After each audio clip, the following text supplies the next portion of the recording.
Andrew Pearson, you're under arrest."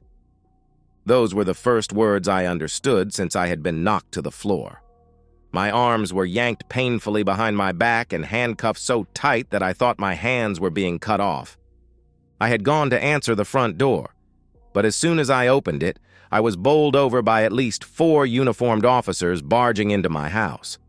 I was roughly dragged to my feet as 3 more people in civilian suits walked into my house. "Mr. Pearson, this is a warrant to search the premises," said one gray-haired man, snapping a piece of paper in front of my face. "Get him out of here!"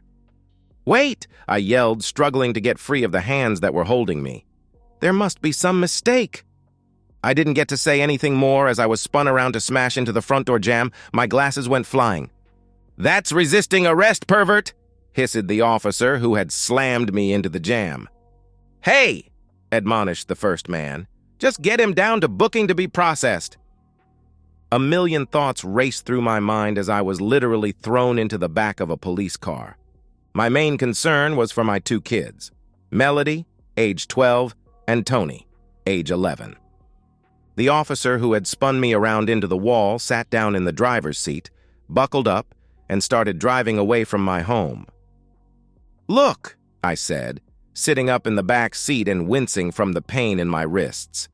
"My kids will be home soon from school. You don't need anything but to shut your big fat mouth," snarled the officer. "These are my kids," I yelled. The next thing I knew, I was slamming into the heavy grill that separated the front seat from the back seat. There's a principle in physics that says an object in motion tends to stay in motion. In other words, I was traveling along at 35 miles per hour when the cop jammed on his brakes until the grill stopped my forward momentum.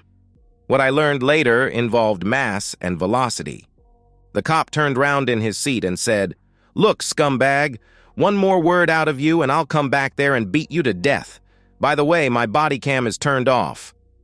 I had managed to turn my head so my nose wasn't broken, but my right cheek was beginning to swell. I stayed quiet until we reached the station. Pulling into the prisoner's garage, the officer locked up his weapon before yanking me out of the car and into the booking area. A female officer was standing there waiting for us. "Paperwork?" she asked just before the other officer handed it over to her. "What happened to him?" "Resisting arrest," said the first officer as he put leg irons on me. She shrugged as if it was no big deal. I gasped in relief after she took off the handcuffs. After taking my front and side pictures and scanning my fingerprints, she started asking me questions. "Height?" 6 feet, I replied. "Weight?" 210, I replied. "Charges?" "I don't know. No one told me what they are." With a sigh of exasperation, she grabbed the papers she had been given and began leafing through them. I saw her face turn white and then beet red. Marching over to a cell door, she threw it open and pointed inside. "May I make a phone call first?" I asked. She pointed to the phone on the wall and said, "1." I called the law firm that handles my company's business. I studied mechanical engineering in college and invented 2 medical clamps that took off. I rented out the patents until I could build my own manufacturing company. It gave me and my family a nice low to mid-6-figure income. I don't feel the need to gouge those in the business who need the clamps. While I don't deny myself luxuries, I don't feel the need to live like a Rockefeller or an overpaid sports hero. Riley, Gordon, and Martin. "Hello, this is Drew Pearson. Is Jerry Crane in?" "Please hold." I listened to elevator music for about 30 seconds before the line was picked up. "Mr. Pearson? Jonathan Riley here." "Oh, I was expecting Jerry, Mr. Riley. I've been arrested and need help." "Mr. Pearson, I regret to inform you that our firm cannot represent you. It is a conflict of interest." "Conflict of interest?" I lost it. "You're my goddamn firm." "I'm afraid not, Mr. Pearson." And the phone went dead. I turned to see the female officer standing beside the cell room door. "Get in," she ordered. Confused but unwilling to confront her, I shuffled in my leg cuffs into the room. She slammed the door behind me. I watched as she headed back to her workstation, taking in deep breaths to calm herself down. It was several hours before I was taken in front of a county commissioner who would set my initial bail. It was from her that I learned what I was charged with. "Solicitation of a minor?" I yelled as I leaped to my feet. A heavy hand from the transportation officer on my shoulder forced me back into my seat. "What the hell? I would never do anything like that." "Sir, I am not here to determine guilt or innocence, only bail. The charge is a felony, punishable by 10 years in jail and/or a $25,000 fine if you are found guilty. Bail is set at $500,000. You can post the bail yourself by cash or real property. You can hire a bail bondsman who will charge you 10% of the total amount. If you cannot post bail, you will appear before a judge tomorrow morning for a bail review. He can raise, lower, or keep the bail the same." After being returned to the precinct, I spent the next several hours calling everyone I could think of. My wife Chastity's phone had been disconnected. No one was at work. I knew I had over $600,000 in a savings account. The house was completely paid for, and I also had my business, both of which I could put up for collateral. I wasn't ready to crank out 50 G's to a bondsman for what was an obvious mistake. I managed to get a couple of hours of sleep before I was awakened for breakfast in a box and a small bottle of orange juice. I couldn't get back on the phone because another prisoner was using it. In a short while, myself and 3 other prisoners were on our way to the district court. We were locked into a holding cell in the basement of that building. "Pearson!" shouted an officer. "Someone here to see you." "Yes?" I asked as I approached the cell door. "Andrew Pearson?" asked a young woman. "Yes, I am," I replied. "You've been served. Deputy?" "Mr. Pearson, this is a restraining order. You are hereby ordered to stay 500 feet away from Chastity Pearson, Melody Pearson, and Anthony Pearson. You are also ordered to stay the same distance away from Chastity Pearson's place of business and residence. The order also includes the children's schools. Do you understand the order?" I understood, but couldn't comprehend it.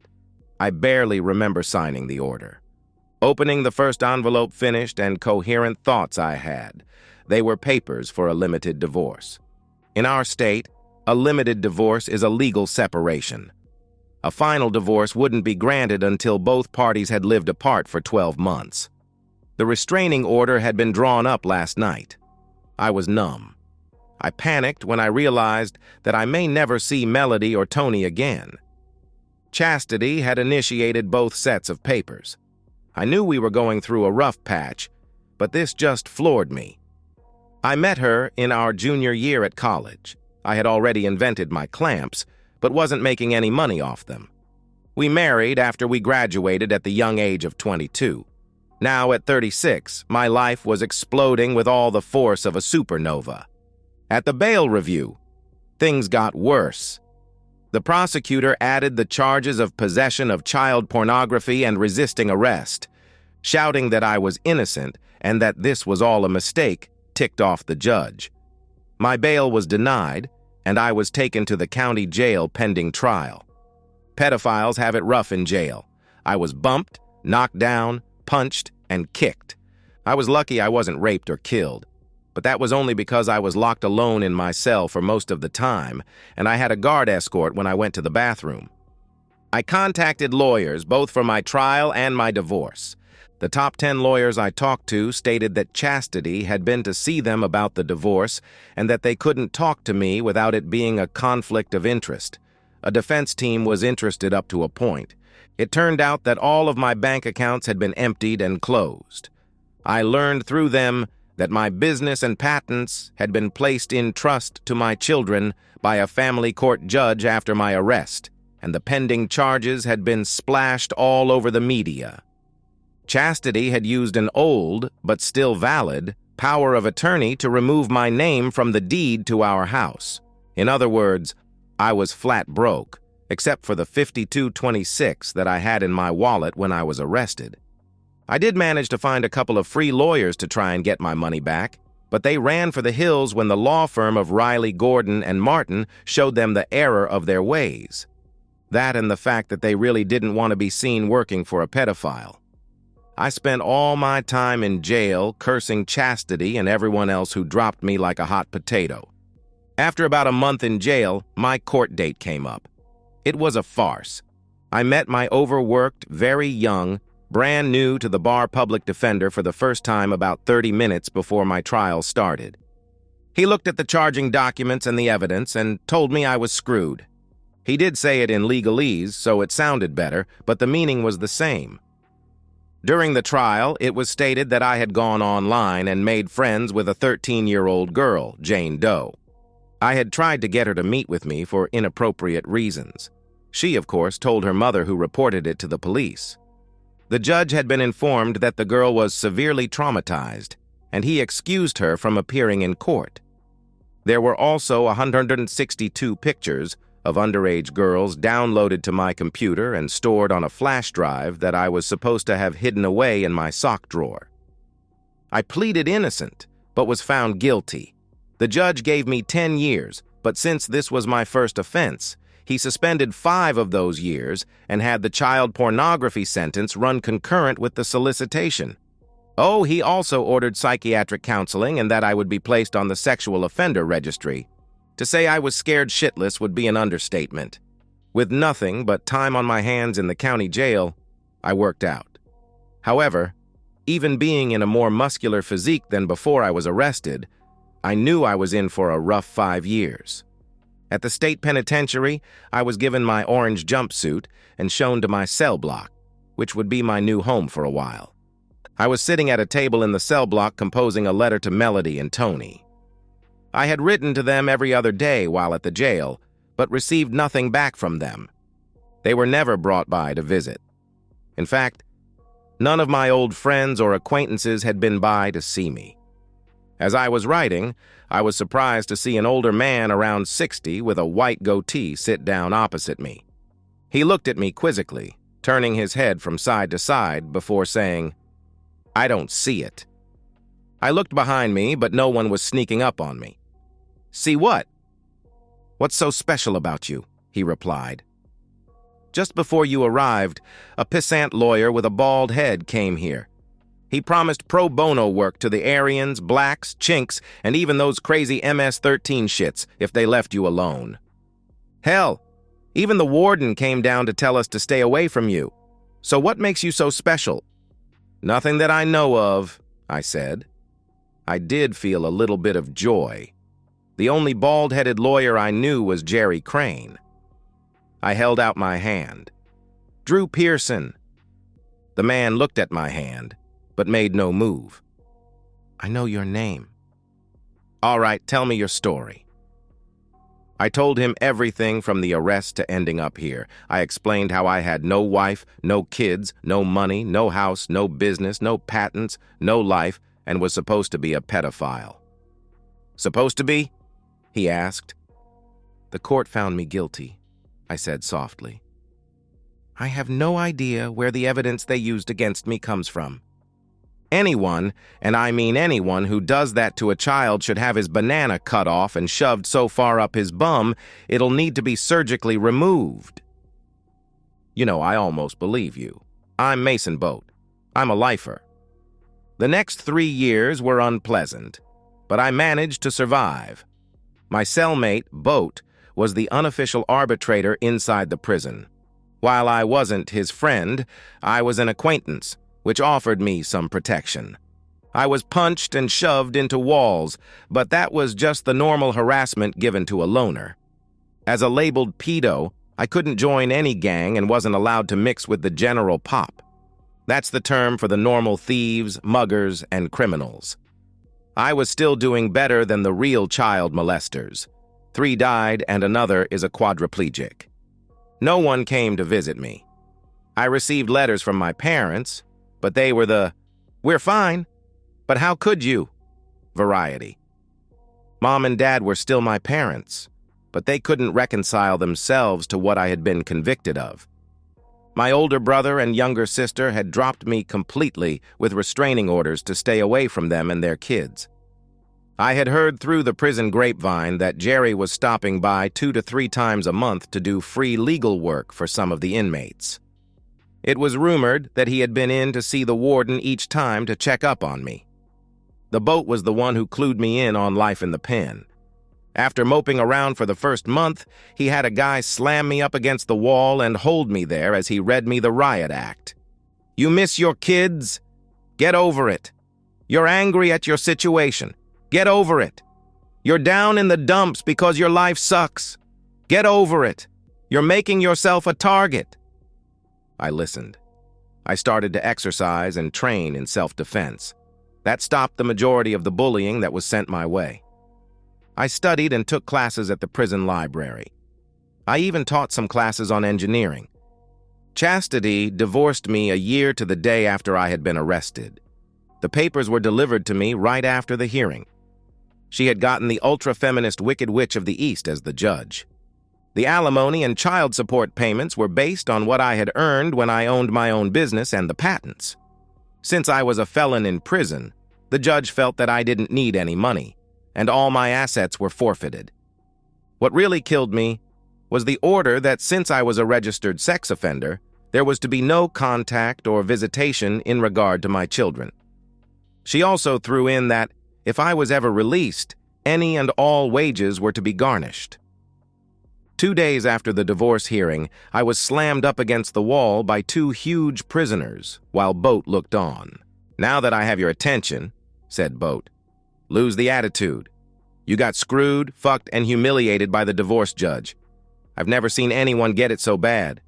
However, all that anger is leaking out and it's starting to piss people off. You can't afford to piss people off. What did I tell you when you first got here?" "I need to survive," I replied. "Very good. That advice goes for outside of here as well as inside. I'll let you in on a little something I've heard. This prison is overcrowded. To relieve the crunch, a number of non-violent prisoners are being granted early parole. You're scheduled for next year if you survive." I survived. Barely. I was knifed by a new inmate who had been abused as a small child. I was then paroled. I know most of you out there think that now that I was paroled, this was the time to get my revenge. Try it when you are a registered sex offender assigned to a halfway house run by a sadistic counselor, and the only job you can get is a nighttime janitor in a large office building. An MBA and master's in engineering doesn't mean shit when you are labeled as a pedo. Boat came through for me just before I was released. He told me that Chastity had married Stephen Huddington, who was going to be made a partner at the law firm of Riley, Gordon, and Martin. It cost me a carton of cigarettes to get their new home address. The second day after I was released, I was in the park across from their condo building after I had gotten off of work. I barely recognized him when my son, Tony, now 13, came out of the building. He had shot up at least 8 inches and had lost all of his baby fat. To me, he looked positively skinny. There was no mistaking Melody. At 15, with her long brunette hair down to her waist, she was the spitting image of her mother. The two of them hopped into a small white bus and were gone as I wiped the tears from my eyes. It became a ritual for me to be there every morning to see them get on the buses that took them to their private school. 4 months after I had checked into the halfway house, 2 parolees sought to give me a pounding for being a pervert. I put them both into the hospital and got kicked out. Luckily, I had done a favor for another guy there, and he spoke up to my parole officer when he came by to investigate. I managed to hold on to my job, but had to live on the streets or in shelters, subsidizing my meals with food stamps and at soup kitchens. It's a wonder I just didn't kill myself. Well, even the cheapest gun was well beyond my means, with most of my pay being sent to my ex-wife. Alcohol, drugs, slashing my wrists, all were viable options, but I remembered that I needed to survive. The one thing that gave me the strength to do so was that 10 to 15 second window of time when I could see my children. For them, I could endure. Too many other people wanted to send me back to the pen. Days became weeks, weeks became years. I tried on time early on to get the divorce decree changed using a pro bono lawyer. Jonathan Riley ruined him so badly that he is to leave the state. No one would touch my appeal on my conviction. During one of my required visits, my parole officer warned me that there was a private investigator asking around about me. I was suddenly glad that I was homeless. Patterns changed in my kids' lives, and I found new places to watch them during the day. Sometimes it was just a glimpse of them in a car being driven somewhere. A lot of times they played in the park with their friends. I was always careful not to get too close and violate some distance rule that would land me back in the pen. One fall day, when Tony was a high school senior and Melody had just left home for her first year at Harvard, I was sitting in the park watching Tony walk over to his school bus. He looked over at the park and slowed to a stop. He stared at me for half a second and gave me a tentative wave before stepping onto the bus. I was shocked. There was no way he could have recognized me. I still worked out and had lost at least 40 pounds since my arrest. I had a full beard and cut my own hair with electric clippers that I charged up at work. I was scruffy looking, but it saved me money that I could afford to spend on haircuts and shaves. I had an agreement with the manager of the office building to use their restrooms to get cleaned up. I didn't need complaints about my appearance or personal hygiene. For the rest of the school year, Tony would give me a wave every now and then. I realized he did not recognize me as his father, but as only a familiar guy who sat alone in the park each morning. Then came an incident that scared me half to death. "Hey, mister, mind if I join you?" Tony was standing by my bench, and I hadn't even seen him approach. I looked around quickly for Chastity and the cops, but no one was nearby. Tony's expression was sour, so I indicated that he could sit down. "You seem down in the mouth? Girl problems?" I asked in a gravelly voice to try to disguise it. "How did you know?" Tony asked in astonishment. I chuckled. "No disrespect, but at your age that is what it is 90% of the time. My girl and I just broke up. She doesn't like that I've been dating other girls on the side. My dad said not to worry about it. There are other fish in the sea, but I cared about her." "Do you want my opinion even if you won't like it?" I asked. "Why should I want your opinion?" asked Tony defensively. "Because you're out here talking to me about it instead of your mother or father." Tony seemed to collapse in on himself. "Dad keeps telling me that a man doesn't need to listen to his women. They're only good for one thing. A man needs to be a man. Mom rarely talks to me." "A man does have to be a man, but he is judged by what he says and does. Were you and that girl exclusive?" I asked. She thought you two were, but you weren't. She trusted you, and you broke that trust, which had to hurt her badly." Tony stood up abruptly. "Hey, I told you that you wouldn't like what I had to say. You lost her love and trust. Respect for and from others is everything." "My dad has respect from others," stated Tony. "Examine the statement you just made. Try reading a couple of Louis L'Amour books. Concentrate on how the main characters act. You can't go wrong by trying to follow a good example." "What about my girl?" he asked. "Did you treat her right?" Tony hung his head down and shook it from side to side. "Read a couple of those books, and I'm sure you'll figure it out." It was a week later when I found a book, The Rider of Lost Creek, on my bench. The note inside stated that he had apologized to the girl, but she wouldn't get back together with him. He went on to say he now knew it was all his fault, and he was working to better himself. Time flew by after that, and Tony then left to go to Johns Hopkins University. Years went by, and my sightings of my children became less frequent. I still sat in the park each morning. It had become too much of a ritual to stop. Dating was out of the question with my being on the sex offenders register. Money was still being withheld from my pay, and I knew it was worthless to try to fight. I never saw Chastity or her husband, Stephen. Every once in a while, I would get to see Melody or Tony for a few seconds when they came by the condo to visit. The year I turned 50 was when a freezing rain had caught me outside and unprotected. As I left work, sweating, freezing, hot, and chilled all over, the weather had turned from sleet to snow. A wet, hacking cough racked my body and I could barely breathe.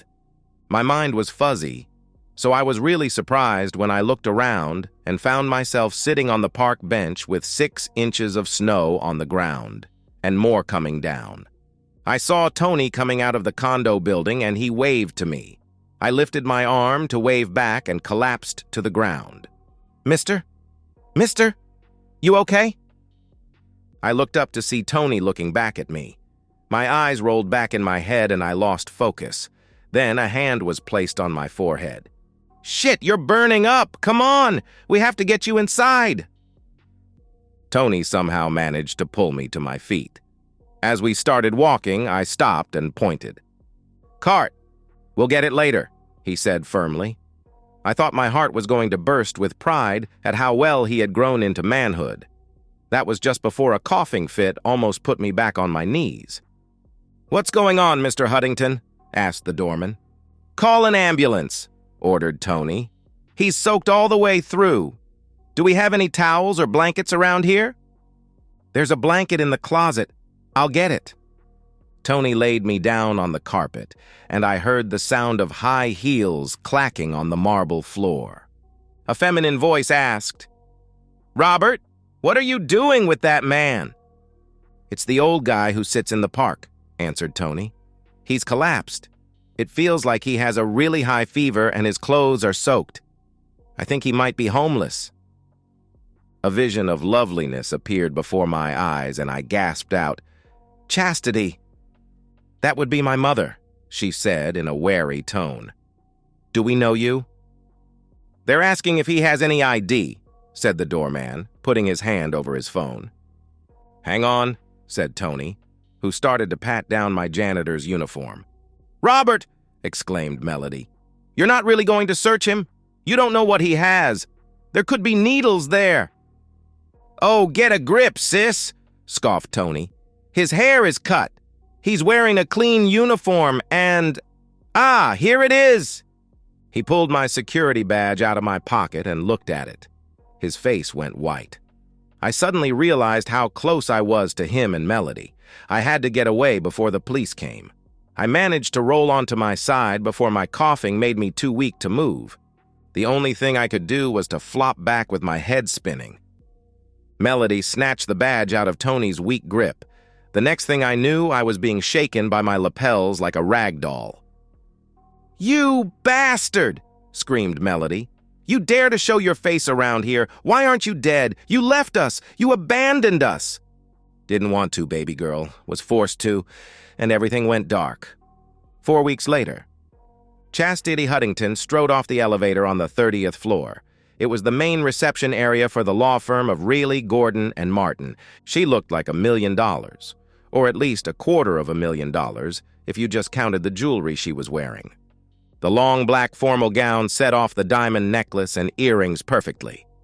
It was just before 7 in the evening, and while there were still associates and paralegals hurrying around, there was no one at the reception desk to greet her. Huffing in exasperation and adjusting the wrap draped over her arms, she turned and signaled for her bodyguard to remain where he was. Heading down the hallway, Chastity caught sight of herself in the ornamental mirrors, and she smiled. Her figure was very nearly what it was when she was in college. The only thing that had changed was that her cup size went from a B to a C from having 2 children. Walking past several offices that belonged to partners, she turned and walked into the common area where the associate cubicles were located. Frowning, she saw the light was on at one cubicle, and she headed over to it. Melody, you're not even dressed, admonished Chastity. You know what this dedication means to your father. It's another big step towards his being made a named partner. Melody looked up from the stack of papers on her desk and said, Mother, I asked you here under the pretense of getting a ride to the dedication. I wanted you here to ask you what really happened. What really happened? Repeated Chastity in confusion. Happened to what? I don't understand. What really happened to my biological father? She asked. Chastity's eyes widened as she sharply drew in a deep breath. Her face then screwed up in anger. "I will not discuss that person ever!" Melody stood up quickly to prevent her mother from leaving. "Mother, it's been 14 years.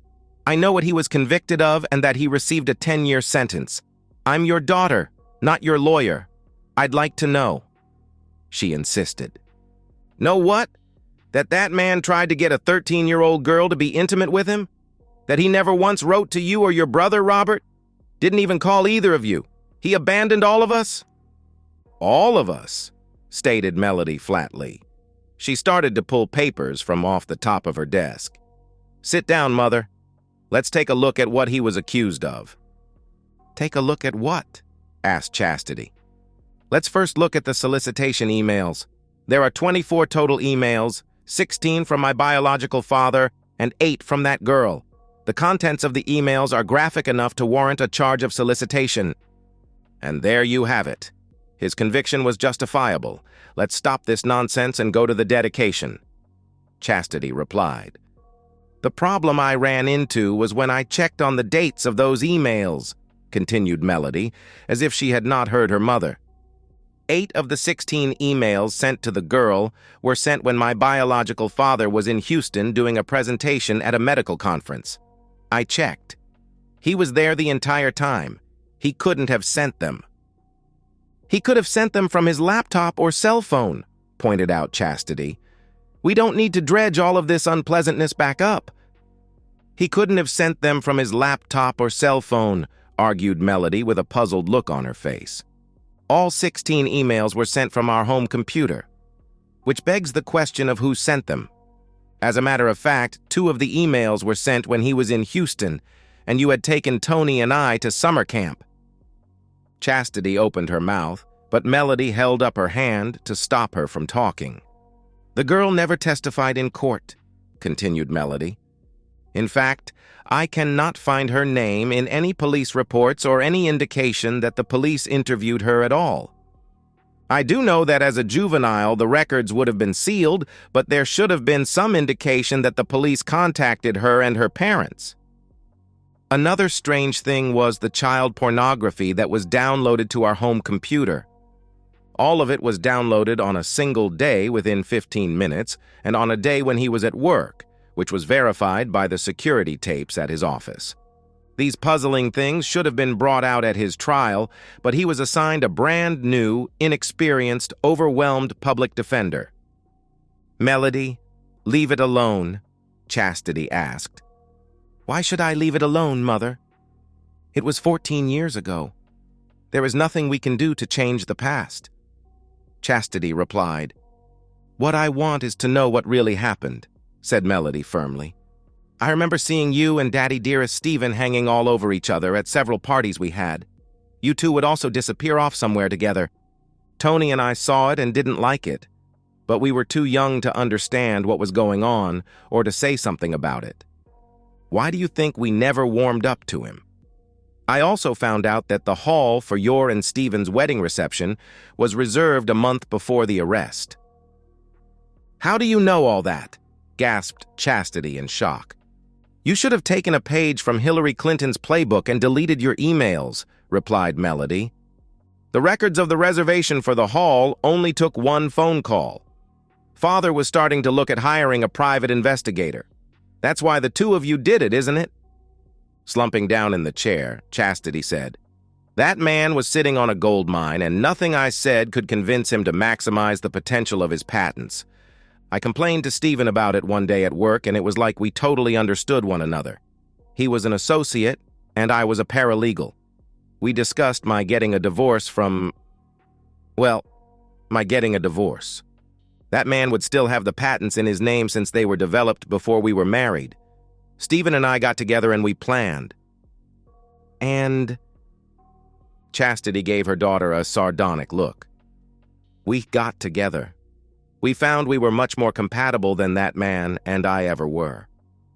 She suddenly looked a little apprehensive before adding, "We wanted to secure your and Robert's future. The way Andrew had it set up was a disaster waiting to happen." My brother's name used to be Tony before you changed it to Robert Huntington. Yes, because we couldn't have any stigma of being associated with that man. As it was, it took a couple of years before friends and family finally believed we had nothing to do with his activities. We did everything for the two of you. Stephen adopted both of you, and we sent you to the finest schools. Muda's snort of derision cut her mother off. I believe Daddy Dearest adopted you because the patents and business were put in an unbreakable trust for Tony and I. Father did that just weeks before he was arrested. Neither Tony nor myself were encouraged to take any interest in the business. I was pushed towards the law and Tony towards medicine. It was the interest in those fields that you displayed in school that made us encourage you towards those fields, explained Chastity. Ah, school. I remember when right after Father's arrest, we moved from the old house to Stephen's condo. Tony and I were taking the school bus to the nearest public school for 2 months after that. One day, when we were doing our homework at the kitchen table, you and Mrs. Gordon returned from shopping. Mrs. Gordon asked how we liked our new school. I told her how overcrowded and run down it was. I remember her telling you that as the wife of a new partner, you should be more aware of how the school that her children attend reflects upon Stephen's standing in the firm and your own. I hated that snobby bitch, but she did get you to enroll us into Brightwood Academy the next day. That must have cost a pretty penny. It takes time for the enrollment process to occur to get you into one of those schools, stated Chastity. Yes, and that was also the year that you and Daddy Dearest Stephen went jet-setting around the world, leaving Tony and I here alone with a part-time housekeeper. She, at least, kept food in the condo. Those trips were necessary to build up Stephen's client base. I am sorry if you feel that you were neglected as a child. I was going to be tainted by that man's crimes and needed to get away from that. You were children, so it wouldn't have touched you, Chastity stated. It would have, if Daddy Dearest Stephen hadn't very quickly adopted us and changed our names, replied Melody. There were a ton of questions asked, and rumors were rampant at Brightwood about our name change. That year of being on our own for the most part made us self-reliant and leery of attachments. That is probably why neither of us have ever had a serious relationship. I got into Harvard and Harvard Law on my own merits, and with scholarships I earned.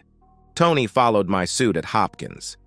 You know, Tony and I may have never found out about the trust if it hadn't been for a chance circumstance. What do you mean? Asked Chastity nervously.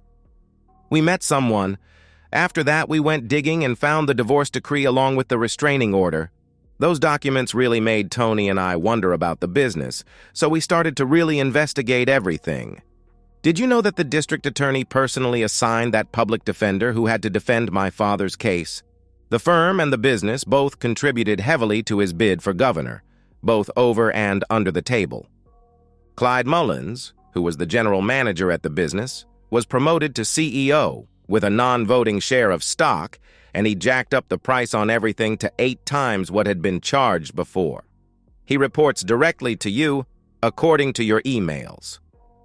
The old house and everything in it was sold. That money, along with all the savings and investments, was used to purchase Daddy Dearest Steve's junior partnership, with the caveat that he would be made full partner in 4 years' time. We found that letter of agreement long with another letter that stated that Riley, Gordon, and Martin would be the sole law firm for the business for the next 40 years. A hefty yearly retainer fee was also outlined, a fee that went way beyond what the business ever paid a lawyer before. Imagine our surprise when Tony and I found out that you, Daddy Dearest Stephen, and Jonathan Riley were the executors of our trust, and that we have not seen a dime of that money. Chastity stood up and looked down at her daughter. This has been an illuminating trip down memory lane, but it is all in the past, she said imperially. I have the dedication to get to, and it appears that you will not be coming with me. We have all done things that weren't legal, but it was to ensure our future. That man would not listen and had to be taken out of the picture. Tomorrow, Stephen and I, along with Jonathan Riley, will sit down and talk to you and Robert about it. In the meantime, do not do anything that would jeopardize yourself." "Jeopardize myself?" asked Melody incredulously. "Did you ever once wonder why I put a lock and deadbolt on my bedroom door? It was to keep Daddy Dearest Stephen out. Do you even care? The first night he came into my bedroom, I was lucky. He was naked and getting up on the bed when Tony followed him in and hit him between the legs with his lightsaber. It's a shame that it wasn't a real lightsaber." "I'm sure it was a bad dream you had," replied Chastity. "Don't do anything you will regret." "My only regret is that I didn't do this sooner, hopscotch," replied Melody. At that word, 2 men and a woman came out of an office. "Mommy Dearest, these are agents of the FBI. Since the governor will be implicated in this, we could not trust any state agency. You have confessed to a crime of evidence fabrication, and it has been recorded. There are signs all over this office about electronic recording. By now, Daddy Dearest Stephen, Jonathan Riley, and Clyde Mullins have been arrested. Also, the husband and wife of the 13-year-old who you paid $75,000 to make up those emails. You remember Muriel, my father's nice personal assistant who you had fired. She never trusts Clyde and tried her best to keep track of things in the company, even though she was not here. You wouldn't believe the stuff she uncovered. She, Tony, and our new CEO have spent the last 2 weeks going over the books. Jerry Crane is doing the same here, but he was ordered to by the IRS. In short, we closed all the offshore accounts where money siphoned from the business had been funneled into. All the business and trust accounts have been changed, and access has been severely restricted. Tony and I have closed all of our personal accounts and opened new ones. All the safety deposit boxes that had been set up in our names were emptied, and the contents moved under the scrutiny of the FBI. We have not touched Daddy Dearest Stephen or your accounts because we have no authority to do so, but I must tell you that the IRS has frozen all the personal accounts. The IRS is leaving the business accounts alone for 30 days pending an external audit." Melody fished a piece of paper off her desk and handed it to her mother. "This is a court order stating that I have to return any and all of your property to the condo to be inventoried. I will need your necklace, earrings, and purse." Chastity didn't move until she was nudged by the female agent. She removed her jewelry and gave it to Melody, who placed it in the purse. "You sent a good man to prison and labeled him a monster just to get rich," snarled Melody. "You deprived me of my father for 14 years. According to a convict named Mason Boat, my father wrote to Tony and me every day. We never received a single one. I wonder what happened to the letters I sent him. No matter now. Father has been appointed as the new CEO, and, thanks to you, he has had time to develop quite a few new items that we are getting patents for.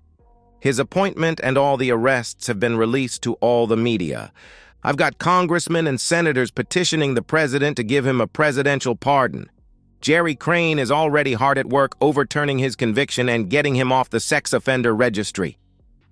Melody picked up an envelope and handed it to her stunned mother. "Congratulations! You are about to become the most hated woman in the world. I decided to be magnanimous. In the envelope is my own money that I am giving to you. It contains $52.26. The exact amount of money my father had when he went into prison. Spend it wisely. It is the only thing you will ever receive from me or Tony."